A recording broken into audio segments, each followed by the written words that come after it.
काही म्हणतात अजितदादा गेल्याचं आम्हाला खूप दुःख झालं. खोटं आहे. मी सांगतो ते खोटं बोलतात हे सगळे.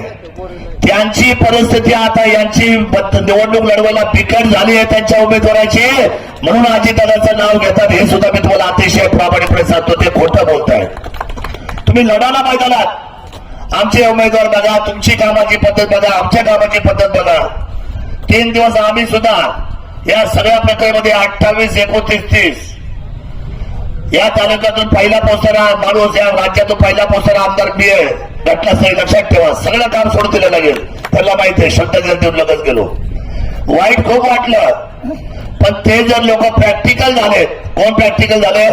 ही सगळी राष्ट्रवादी प्रॅक्टिकल झालेली आहे. 3ऱ्या दिवशी शपथविधी झालाय. पण तुम्ही जर प्रॅक्टिकल झाले तर आम्ही प्रॅक्टिकल नाही होणार बाई. आम्ही प्रॅक्टिकल नाही होणार. भावना आमच्या सुद्धा देखील आहे. जाजल्य भावना आहे. मी काम केलंय दादांबरोबर.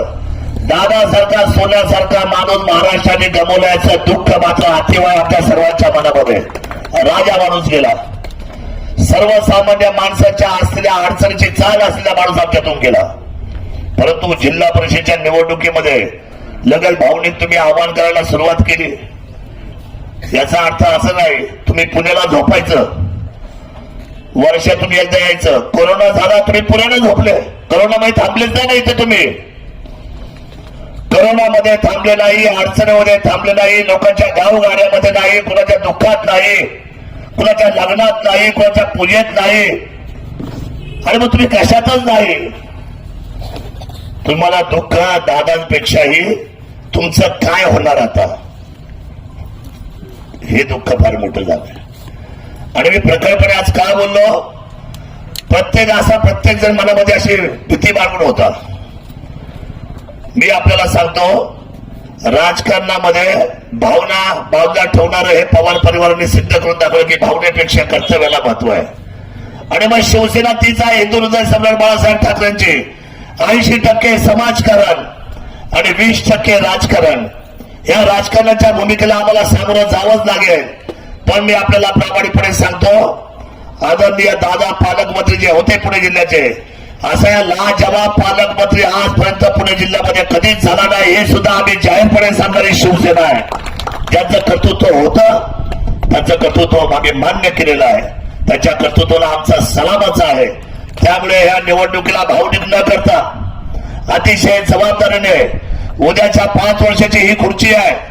कोण जिल्हा परिषद सदस्य आपल्या खाली उतरेल, कोण आपल्या रस्त्याची कामं करेल, कोण आपल्या मुलाबाळांची काळजी घेईल, कोण आपल्याला त्या ठिकाणी असलेल्या छोट्या छोट्या गोष्टी, शाळा असेल, आरोग्य असेल, पाणी असेल, या बाबतीमध्ये दिवाबत्ती असेल, कोण लक्ष घालेल, या सगळ्यामध्ये आपल्याला कर्तव्याचा जिल्हा परिषद सदस्य लागणार आहे. आता जिल्हा परिषद सदस्य तुम्ही 8च्या 8 आमचे जिल्हा परिषद सदस्य पंचायत समिती चेक करा. सगळ्यात उजवे आणि सगळ्यात जनमानसामध्ये वावरणारे आम्ही उमेदवार दिलेले आहेत.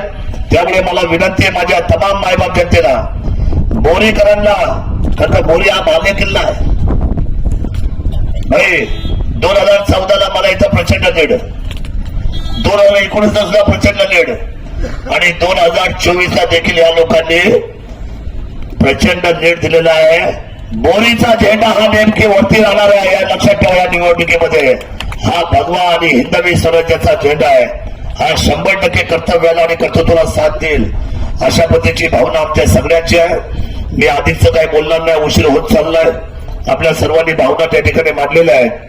मी रामबाईला एवढीच विनंती करेन, भाई एकच काम आहे आमचं, विकास कामं आम्ही करू. हे रस्ते जे आहेत यांनी खूप घाई केली. त्या खात्याला मंजुरी मिळाली पण पैसे नव्हते. कॉन्ट्रॅक्टरला बोलून घेतलं विधानसभेच्या आधी, आता सप्टेंबरमध्ये, आणि ऑक्टोबरच्या निवडणुकीला सामोरं जात असताना तुम्ही या रस्त्याचे मी नावे फोडतो, तुम्ही काम चालू करा, मी तुम्हाला पैसे देतो.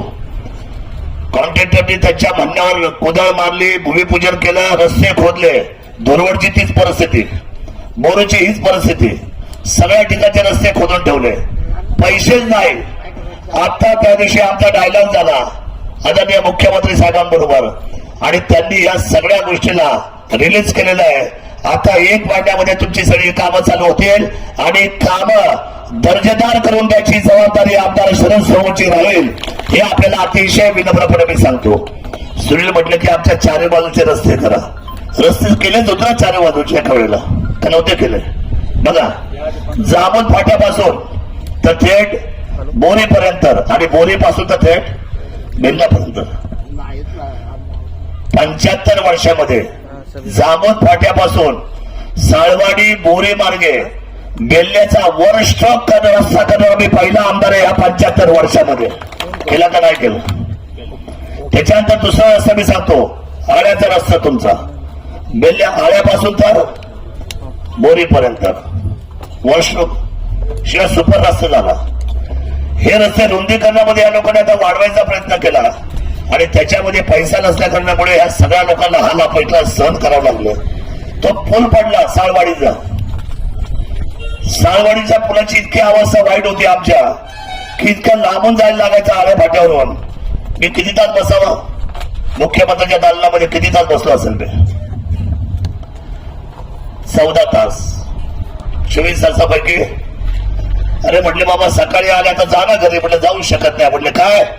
अहो म्हटले पूल पडलाय. अरे मग होईल तो पुराणा आहे ना, म्हणजे जुना आहे ना. म्हटलं जुना झाला म्हणून काय आला? लोक तर नवीन आहे ना आमची, तीच आहे ना. लोकांचं काय?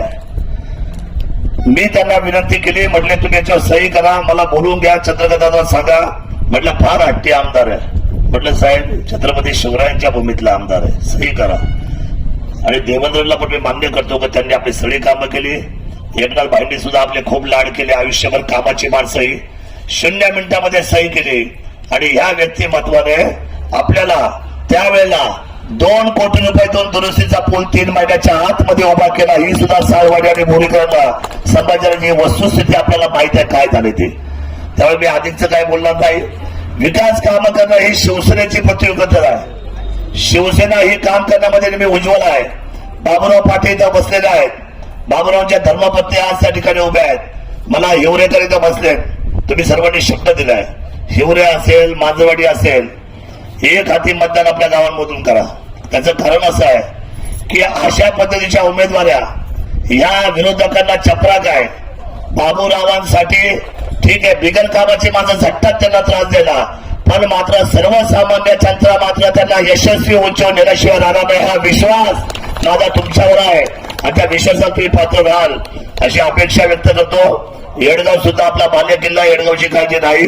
वडगाव, कादळी, बोरी, साळवाडी, शिरोली, सुलतानपूर, जाधव